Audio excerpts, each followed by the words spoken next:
I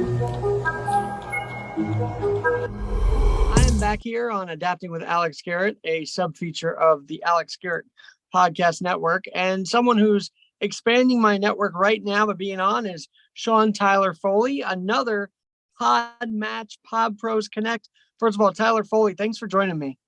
Oh, it's my pleasure to be here, Alex. And yeah, no, Podmatch, that's a great little tool for all of us who are trying to get our stories out there, isn't it? Well, and I know you have quite a story and we'll get that in a second, but I also saw you're from Edmonton. So just tell me how cool it is watching Connor McDavid. Let's start there for a second. Yeah, no, that is one of the joys of growing up in Alberta. We have two hot hockey markets in both Calgary and Edmonton, and being able to have the opportunity to see Connor McDavid live in person, particularly up at the new stadium, that Rogers Arena is really something to behold. It's, state of the art. The whole ice district up in Edmonton is an amazing place to be. It's also fun to see hockey played in the most northern city in all of the NHL. So that, it's cold, but it's great hockey. Tell me real quick, who are you rooting for, though? Obviously, you're in Edmonton/Calgary, but when they played off last year, you were rooting for Edmonton, I imagine, right? No, here's the worst. But if I will cheer. Honestly, I cheer for Calgary if given the opportunity between Edmonton and Calgary.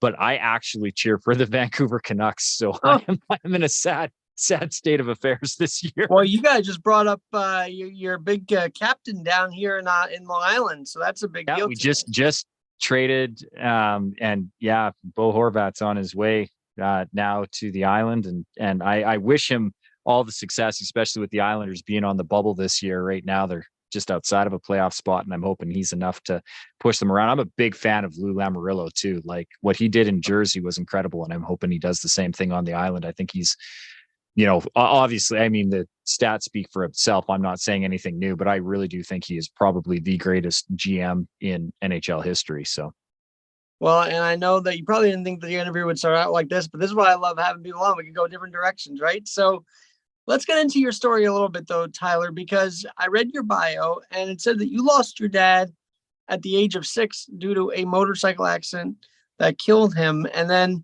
you went on to tell me your own story, but let's start there. How did you adapt to that at 6 years old? I mean, that had to be traumatic. And do you still have trauma? Yeah, and it wasn't a motorcycle; it's just a single motor vehicle incident. He was in a 1982 Chrysler K car, and went head on into an old World War II munitions bunker, but it had a 4-foot thick concrete foundation to it, and it was, I think it was like 4 feet thick and 4 or 5 feet high.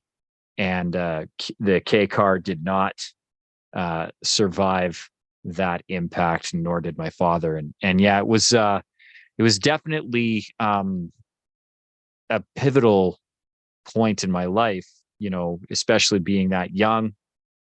My mom being widowed at such a young age, she would barely turn 30. And I had a sister. My sister was 2. And so, my mom was now with a 6-year-old and a 2-year-old trying to raise us.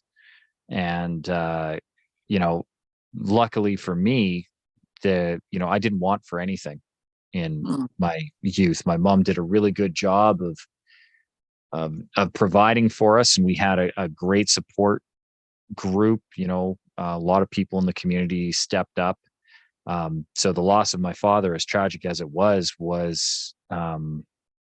met with, some hidden silver linings. Instead of being raised by one father, I was raised by about 10. I had some incredible male figures step into that role and mentor me and guide me along my way. And, that I wouldn't have had if my father was still around. My father was a great man, but there were a lot of people whose lives he touched, and in turn, they reached out to me, and that was a great blessing.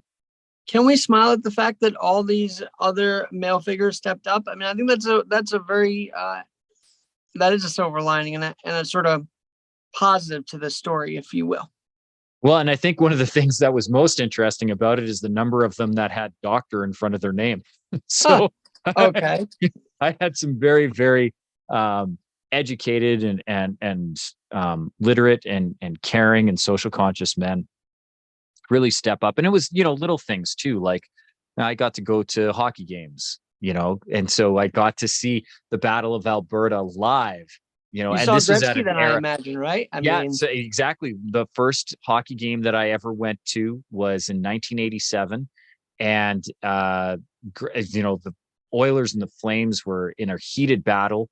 It was the year after the Flames had lost to Montreal for the Cup. It was one of the years that Edmonton won the Cup, and the Battle of Alberta was a real, real rivalry. And I got to see Lanny McDonald and Wayne Gretzky go head to head with, greats like Marc Messier leading the charge as well. So sure. some great, great names growing up. And then, I've always been a fan of being able to go see those games and being able to see it live. So again, I had a lot of privileges growing up and some great men helping. Now, I realize that, I'm talking to you, were there siblings as well that were affected by this? Yeah, my sister, like I said, she was 2 when my father passed, and to be honest, I think it affected her more than me. At least I have memories of my father, Mm, and I think my sister has vague recollections, but I don't know that at 2 she had anything really concrete or clear. And I think she spent a great part of her childhood trying to create memories for herself to feel mm, mm. connection and attachment to my dad. And like I said, I was lucky. The memories I do have of my dad are very fond and very vivid. I remember my 5th birthday, he took me hiking in the mountains, and we have, the Rocky Mountains are just moments outside of town. Now, I grew up in a small town south of Calgary, actually, is where I grew up. And so the foothills were moments away. The Rocky Mountains were less than an hour. And we have, Banff National Park and the Kananaskis Provincial Park. They're, some of the most famous protected. We started the national park system, for crying out loud, Huh. and And I finished so the Parks and Rec sitcom, so I kind of feel yeah, that that's right. way. So I remember him taking me hiking and being mesmerized at being able to find snow in the middle of summer, because my birthday's Huh. right in the middle of summer. And he taking me so that I could go and throw a snowball on my birthday was a special thing. I could tell that you're really wanting to tell the story right. I could tell that you're thinking of how to say it, which is how much this means to you to tell it right, firstly, and then expressing yourself. I want to get to that because then you hit the big screen or you hit television, the movies. Was this around 6 years old? Was this after? Well, tell us the timeline on that. So the first time I was on stage was right at 6, and it was a Christmas pageant, and I got to play Joseph, and my best friend and neighbor Lisa was Mary, and it was the last time. It was the first time and the last time my dad would have ever seen me on stage. And 2 months later was when he passed. But I had really taken a shining to it. And, my dad was an educator. He was a teacher, very well liked within the education system, taught middle school science and math. And so when he passed, a lot of the teachers really rallied around me as well and my family. Mhm. And my first grade teacher, Judy Nielsen, kind of recognized that performance was in my blood. She kept, casting me in these different roles. In Easter, I got to play Peter Rabbit in the Easter production. And she said to my mom, this is a thing that you might want to look at getting him in and like, doing like theater camps and stuff like that. And then my uncle over who worked for the city of Calgary, um, and, and the city of Calgary is right across the street from the main fine arts complex. And he's a perennial bachelor. He'd always eat out for lunch. Like my uncle Bob's idea of cooking is picking up the phone and dialing his favorite restaurants. So he he was out having lunch and overheard a casting director complaining about how hard it was to find Tiny Tim how hard is it to find a small boy? And he kind of, did the, excuse me, sorry to, be eavesdropping, but how small a boy are you looking for? And, he said, my nephew's tiny. I'm still tiny. Fully grown Tyler is 5'8" and 135 pounds. I was always front row center of every school photograph that ever got taken because I was always the tiniest. And so, yeah, he got her card and put her in touch with my mom. And then I started on stage that following year and never looked back. And when I got into my late teens, went to a fine arts high school, started getting into more film and television, moved out to Vancouver, which is, Canada's version of Hollywood. Sure. It just went from there.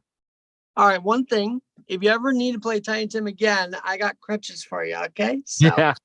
Yeah. hey, Yeah. Degrassi's a big Canadian show. Was there ever Awesome. any thought of getting into that? Or was that a little before your time? No, it wasn't before my time. It was just the wrong side of the country. So Degrassi's filmed out of Toronto. True. And I didn't move to Toronto until 2004. And at that point, Degrassi had wrapped, and it was just before the relaunch of Degrassi, the next gen one. And so Degrassi was always kind of outside the radar, but a very similar show. What is it? Breaker High. Okay. Out in Vancouver, and that was like early years. Ryan Gosling was on that, and some big names came out of that one. So, all right. So as a kid, you're getting involved with the screen work and the stage work. But how is patience as a child actor? Meaning the many takes you probably had to do and the many rehearsals. I mean, did that wear you down, or did that? No, I always liked it. It was always fun. And I mean, one of the fun things too, like when you're that young doing it, there isn't actually a lot of, you're there for rehearsals, but you're very seldomly on stage because there's usually not a lot of like child parts. So you're like in a scene or like two or three. Usually it's centered into either an act. So you're only in the first act or you're only in the second act. There's very seldom where you cross over both. And a lot of times you're just backstage with your tutor, and hanging out with the chaperone and just kind of honestly playing. There's a lot of playing cards and puzzles when you do that kind of work. Tell me about staying grounded while you're doing all of this acting, because obviously you still go through school and you graduate college. So did mom instill a grounding in you that were like, okay, you're going to do all this, but we're not going to let you forget about the education either? Well, education was always kind of what had to be. Like I couldn't do it if I didn't have straight A's. Okay. And that was kind of always the rule. But good. Honestly, the performance helped me with my scholastics because, again, you have to have a tutor. Like it's part of the union contract. If you have children I think it's under 16, they have to have a certain dedicated amount of tutelage time to rehearsal time. And so like I'd get an hour or two minimum a week. And as we got into actual production runs, like it was, an hour each day kind of thing where I was sitting down with a tutor. So I got a lot of one-on-one hands-on help with my education, which really, really, was an unbelievable blessing. But yeah, no, there was always that if my grades slipped, I wasn't allowed to audition. And that was always kind of, a motivating factor, then I would say. It was a motivating factor, and it was always a standard to maintain. But I again, it was one of those things where with dad being an educator and my grandmother was an educator as well, it was partly ingrained, in the DNA, but also as part of a legacy. Like I didn't ever want to let him down. And I remember having my grades slide in the first semester of the second grade, and like the teacher having to put me aside and talk with my mom and stuff like that. And mom. So this was the first semester after he passed away. Is that correct? Yeah.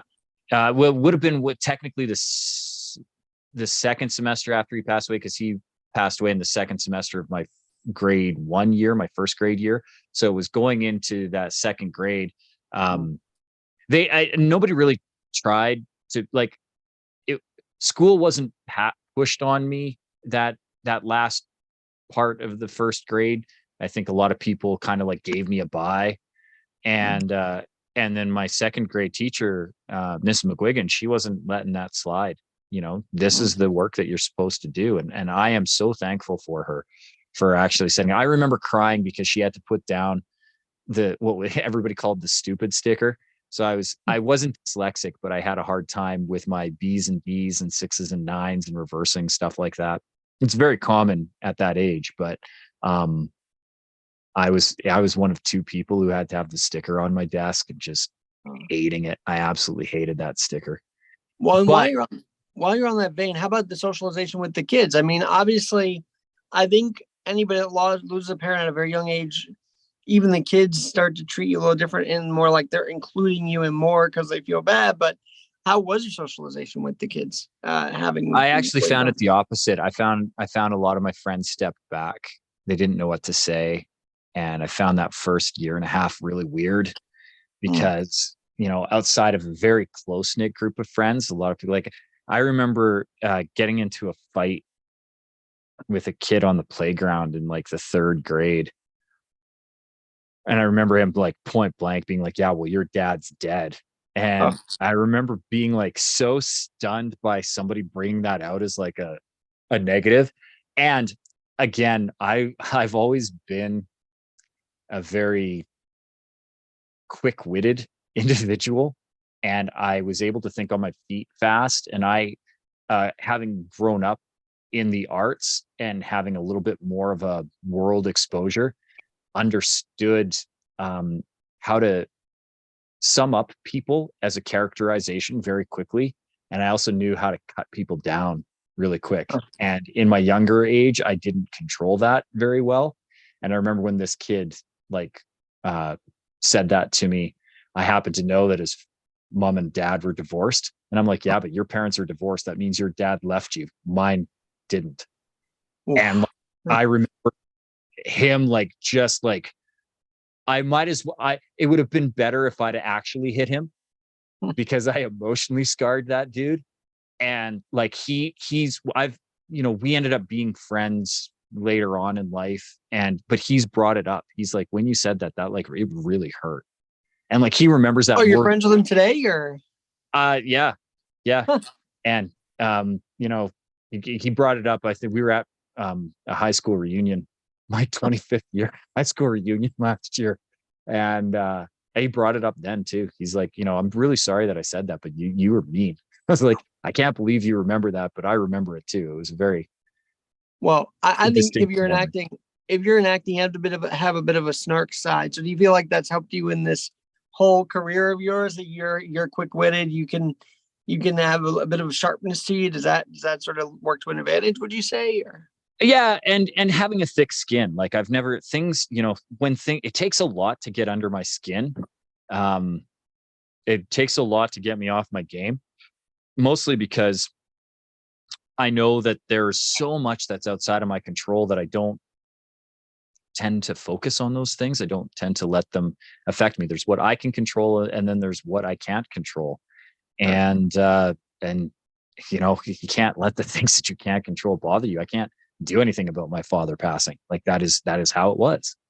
How I react to it, I can control, and what I make of that situation, I can control, but I couldn't control the circumstances. So there was that element of it. But again, I had to learn to definitely censor or control some of the things that I said, because there was a point there where I was grossly unfiltered.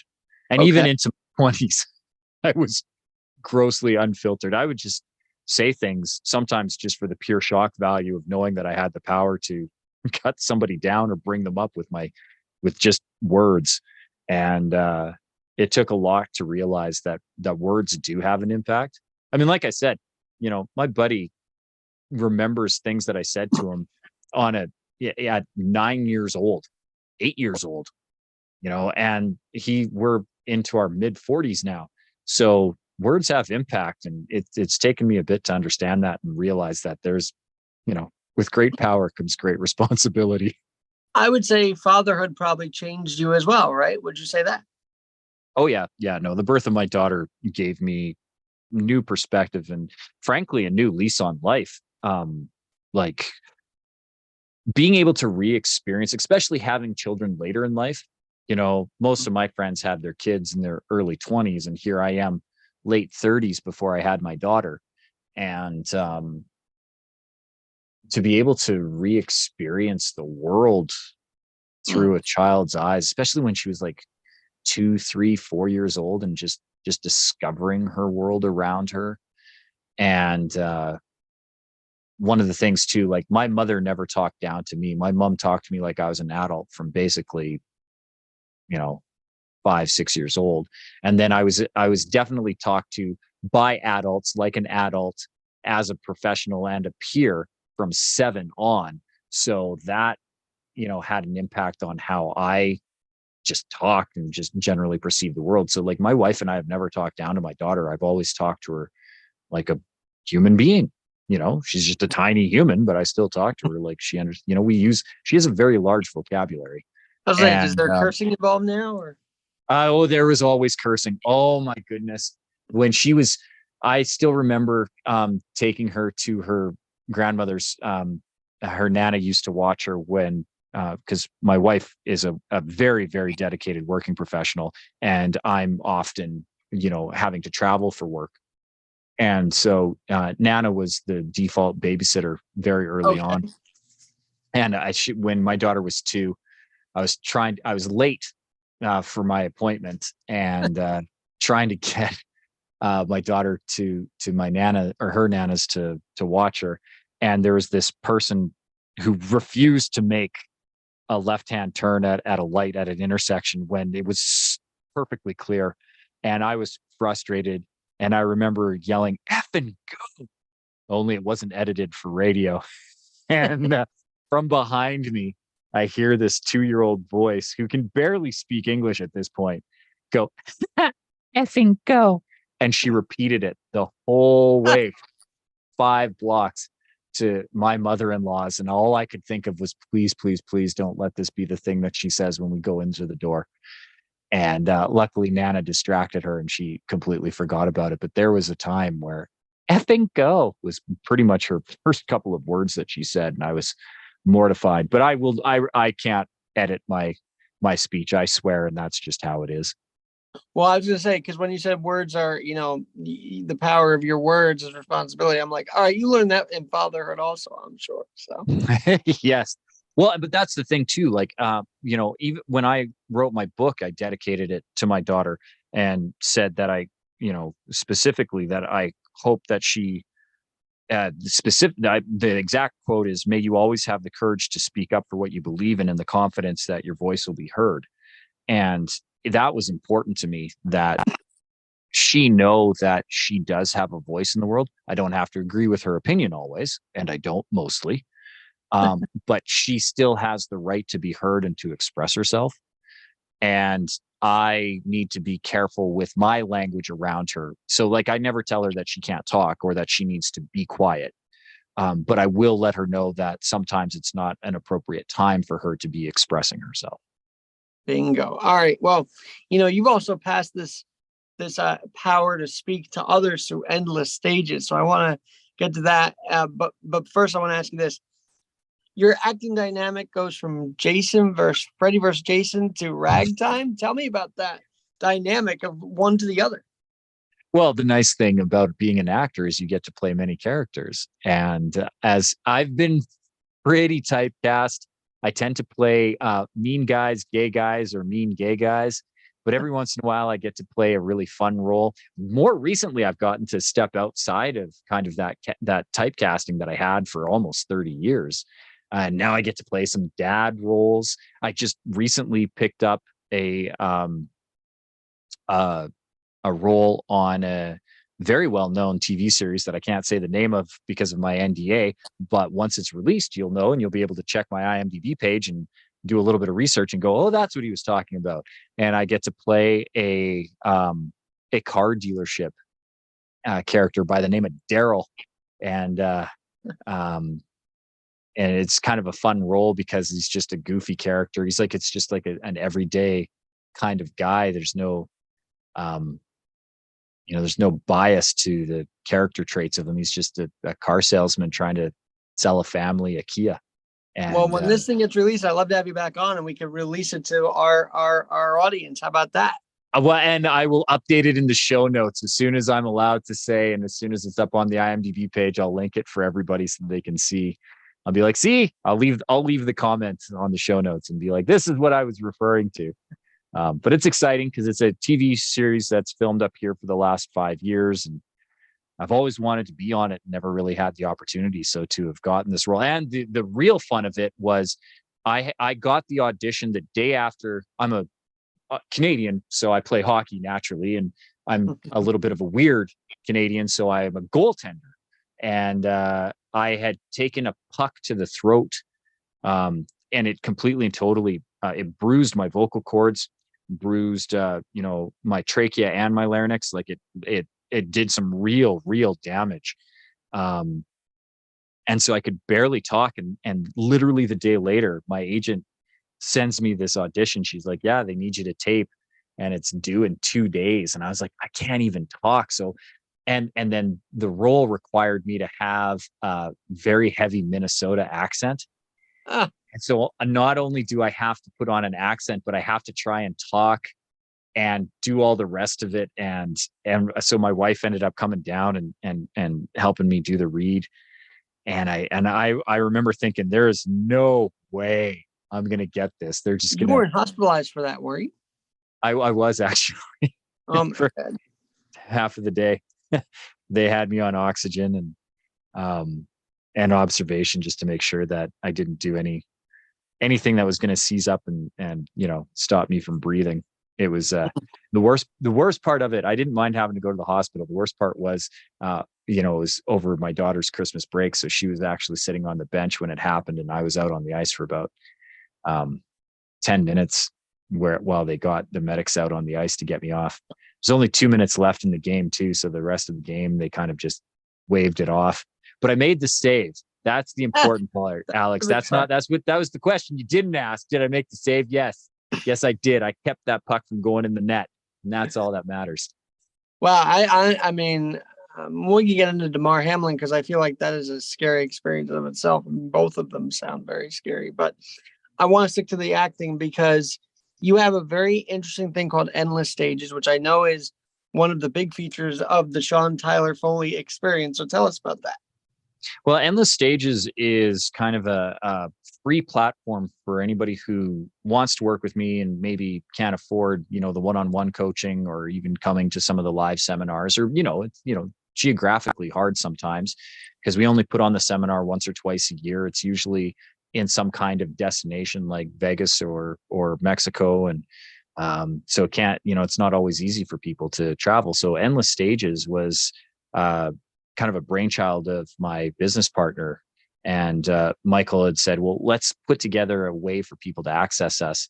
And so what we've done is put together this, private Facebook group where people can come and interact with me live every Tuesday at noon Pacific, 3 Eastern. I go live for 20 minutes and give a Tuesday tip where I train whatever happens to be the hot topic out of the group. We provide a lot of resources in there. So I put my heart and soul into it. And people who So it's sign happening up tomorrow then, right? Or yeah, that's correct. Tomorrow will be a live presentation. And every Tuesday.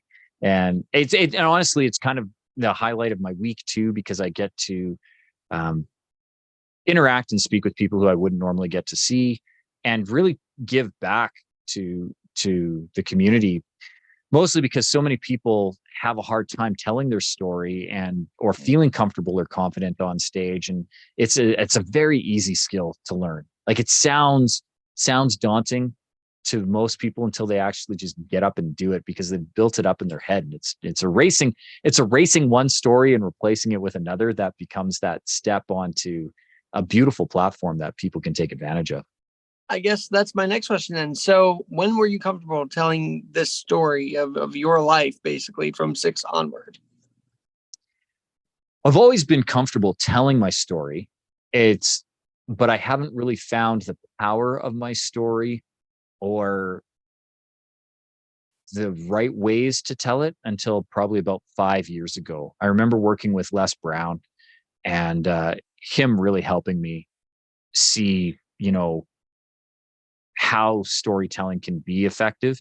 And then, getting the pleasure to work with and be on stage with guys like Bo Eason, who's a fantastic storyteller himself. In fact, he's a Tony Award winning storyteller because his one man play was nominated and won a Tony Award.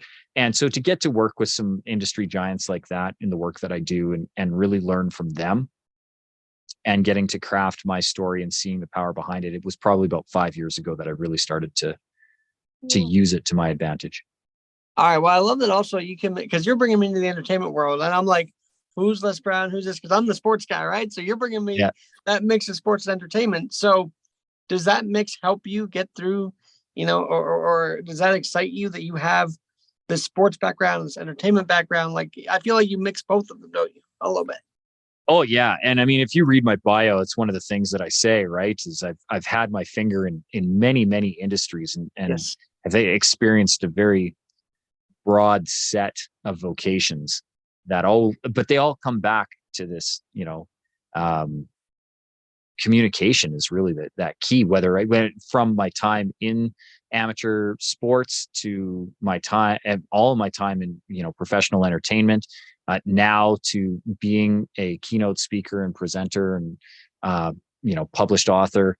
All of them come down to that communication component. You look at the great coaches, what makes them great coaches? Great communicators. You look at great athletes on and off the field or pitch or ice, great communicators. They're the ones, and not necessarily always communicating with words.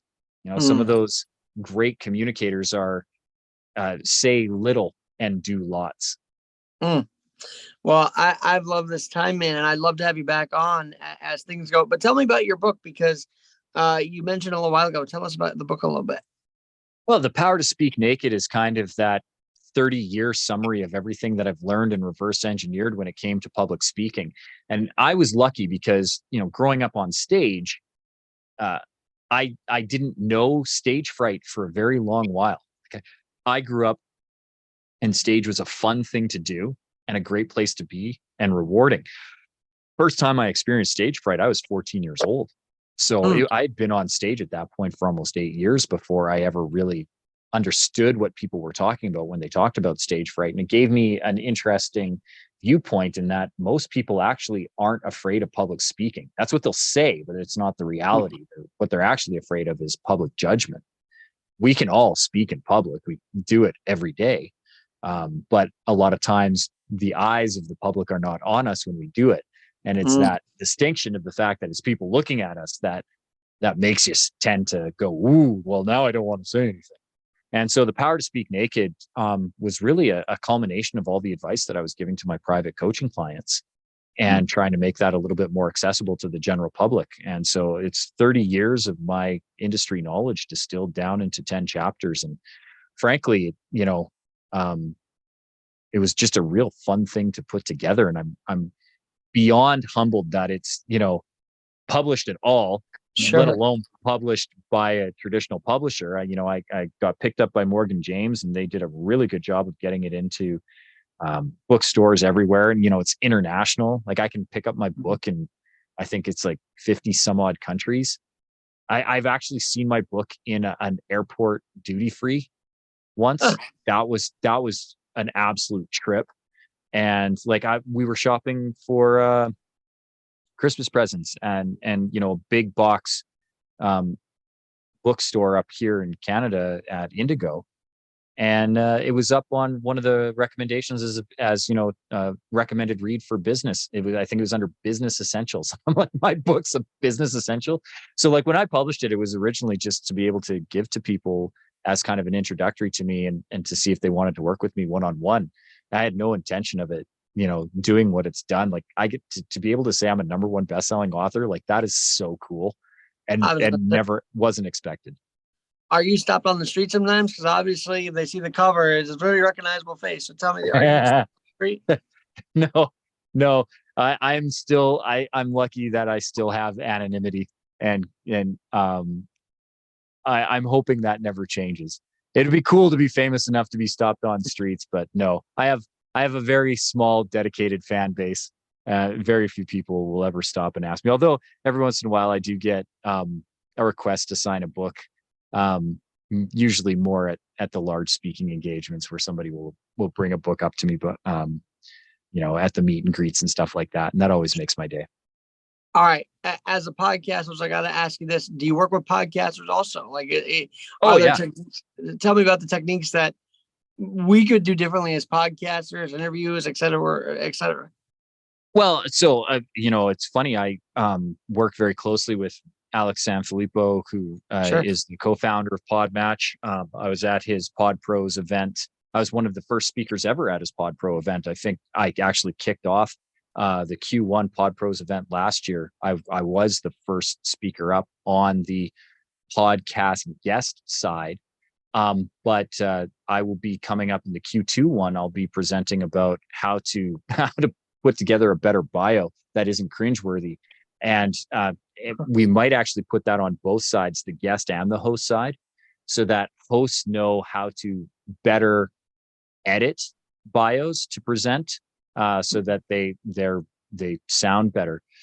So yeah, no, I've worked a lot with both podcast guests and podcast hosts on better storytelling, better interview techniques, how to have better open-ended questions that lead into stories, how to cut off a guest, because I need editing. All right, you're done. You're done. You're done. No, I'm just Yeah, kidding. you're done. Exactly. And how to do those hooks nicely, or how to lead conversations a little bit more effectively, how to have more conversational style interviews. And then on the guest side, how to edit yourself, how to tell those stories succinctly, how to make the most out of it, how to make a point with your story, how to use stories to emphasize points, what points are within your stories, what lessons can you learn, all those things we teach. All right. So if you were giving me a free tutorial, I'm curious now, what could I have done differently? I'm kind of curious now that you're talking about this. One of the things that is all I find the most effective is never read somebody else's bio, but give them an opportunity at the beginning. So tell us your story, right? Okay. But give them parameters too. Like, in 2 minutes, sum up how did you, who are you and how did you get here? That's usually a really good and powerful question. Who are you and how did you get here? One of the things that I teach for all of my speakers when they're trying to find their stories, we ask them 4 powerful questions. Who are you? What do you do? How did you get here? Who do you serve? And then we have them reverse it. Who do you serve? How did you get here? What do you do? And who are you? And it's amazing how they're the exact same questions, but in asked in reverse order, you get a completely, totally different set. And that's usually a really powerful tool and technique for an interview, is if you start to ask those questions, and particularly if you do it in the reverse order, where you start with, and who do you serve? Like, what are you out? And then you can get the details from your host without having to do the research yourself. So it saves you a little bit of time, and then you can follow off of it. And then and then it saves you as a host from any errors that need to be corrected. So that you don't have to be like, and then you did this, and they're like, well, actually I didn't do that. And then you're like, oh, but okay. Right. It saves that error stuff. Another really effective one is, making those conversations, interjecting a little bit more, because if you get a rambly person like me, it's real easy to let them talk, but a rally is always better than an ace serve. I love that. Well, I generally don't like when radio hosts cut people off, so I just learned to let the guest speak. That's kind of how I've been training myself. So interesting. And there's nothing wrong with that, but I think there's balance that can be found. And that's why I'm saying you don't cut people off. It's finding the rhythms of people's speech so that you can start to guide them. Well, maybe a few more interviews and I'll get the rhythm of your speech. This is only interview 1. I want to have you back though, for sure, Tyler Foley. Oh, and it will be my joy and my pleasure. And one thing I like back. to ask is, because I don't feel known from Adam, so I'm always interested how people find me on this thing. So because I think you found me, you saw my page at one point. I'm like, how did you find me? So I'm always curious. how it Yeah, floats. no, but again, it's right. It's the algorithm of Podmatch, and it's a beautiful thing. I love, and it, statistically, I'm the largest power user of Podmatch of any guest on the platform. I've been in the top 10 rankings for the last 19 of the 20 months. The only month that I didn't get in the top 10 was actually December. And the only reason I wasn't ranked top 10 is I had 9 shows cancel on me in a 1 week period. I've never had that before in my life, but it was Christmas. So, when you're trying to record between December 15th and December 25th, or in this case, December 18th to December 29th, yeah, you're going to have, people's lives get wonky. And Yeah. so I literally had so many cancellations. If I'd have done those shows, I'd actually been the number one guest that month. But because the shows canceled, I ended up ranked like 15th or 16th on the service. Right now, I'm the number 5 guest again. And I've been the number 1 guest 6 months. Yeah, I think that's Over also the how I last found you. 20. Or what drew me in, because you were one of the top ones. I'm like, I gotta have Tyler on. So now, see, you taught me a new lead in when I have pod match guys. Like, oh, you're such and such rank, Yeah. because I love having those high powering people on my show. So thanks for Yeah, you being get to part of say, it. yeah. So this is, our guest who is the number 1 ranked guest, or the number 5 ranked guest for the month of December or January. And like I said, aggregate, accumulatively, I am the number 1 ranked guest on Podmatch over the last 20 months. So that's kind of fun. So that's how because I'm such a power user, that's how I would have found yours, because I burn through matches so quickly. Like, I'm serving up 24 matches a day and Well, going through them. And if I see a good fit or a connection, and more specifically, I was interested with yours, because it being with accessibility, one of my private coaching clients, Tanel Bolt, who is a massive accessibility advocate.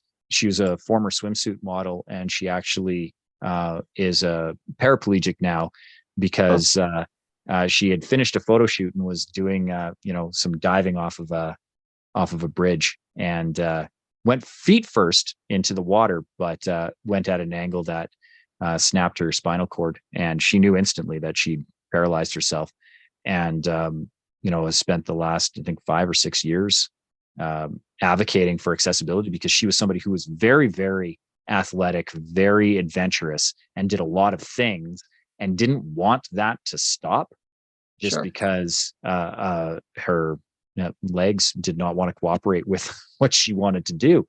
And so, she's introduced accessible golf aids for various golf courses throughout Canada and the US. She's created all these accessibility drop boxes for, hiking and scuba diving and mountain biking, and like you name the sport.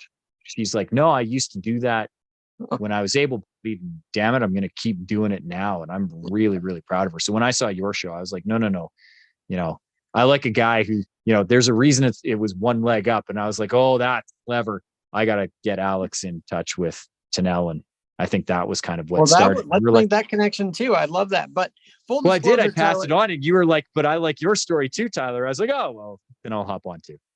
Well, full disclosure, I had a couple of flexibility issues. So thank you for being flexible with my schedule too, because it's been crazy. And I'm glad we finally knocked out interview number 1. And I'm going to save your contact, and we're going to do this again. All right, sir? Sounds like a good plan. I'm looking forward to it, Alex. And one last thing to put a bow on all this. Answer me this, because I'm a sports geek through and through.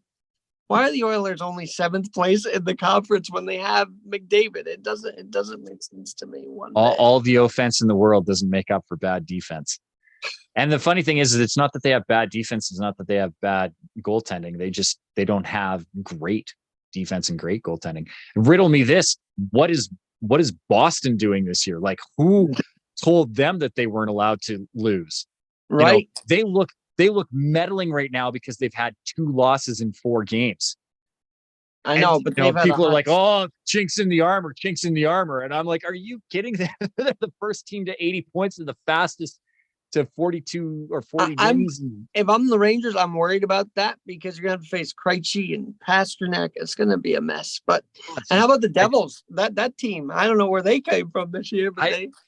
yeah, no, what honestly, I think Edmonton's problem is that they rely on McDavid.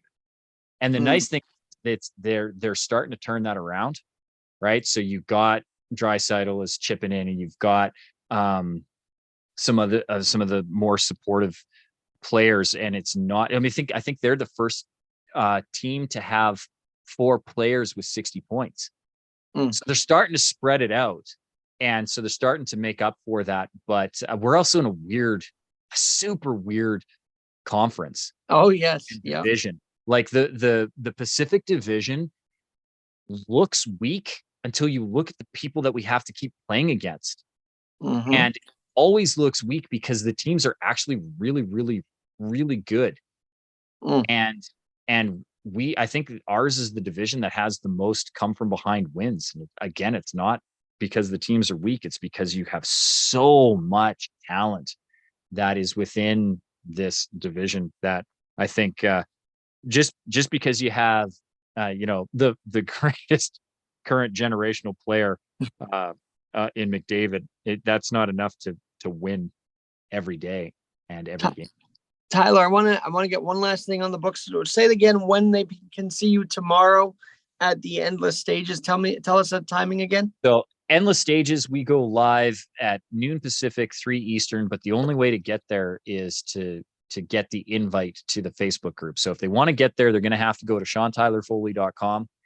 And Sean is spelled the proper Irish way, SeanTylerFoley.com. And if you click on the invite to Endless Stages, that's right on the top. It's above the fold. It's one of the first things you see when you come to the website. You'll get an invitation to the Facebook group. You'll also get a free PDF download of The Power to Speak Naked and access to my Drop the Mic speaker training series. So all of those things are gifts to people who come through the website, but you can only get to the Endless Stages group if you come through the website. All right. Well, this has been great, and I gotta say, leave us with one drop the mic moment, one drop the mic message that my listeners can use heading into this week of last week in January already. Crazy. Well, the thing that I would leave them with is to understand that you have a story, and it doesn't need to be a Michael Bay blockbuster. It doesn't need to have explosions and cars turning over practically. Your story matters to someone, and you have no idea who that someone is until you speak it. So the greatest tragedy that you could ever behold on yourself is to not share your story with someone else. And that's how you find impact and change in the world, and it starts one story at a time. So find yours and start speaking it. Love that. Sean Tyler Foley, SeanTylerFoley.com, SeanTylerFoley.com. Thanks again, Tyler. And we'll do this again soon. Sounds good, Alex. Talk to you soon. I'm Alex Garrett. That was the adapting feature of the Alex Garrett podcast. Now,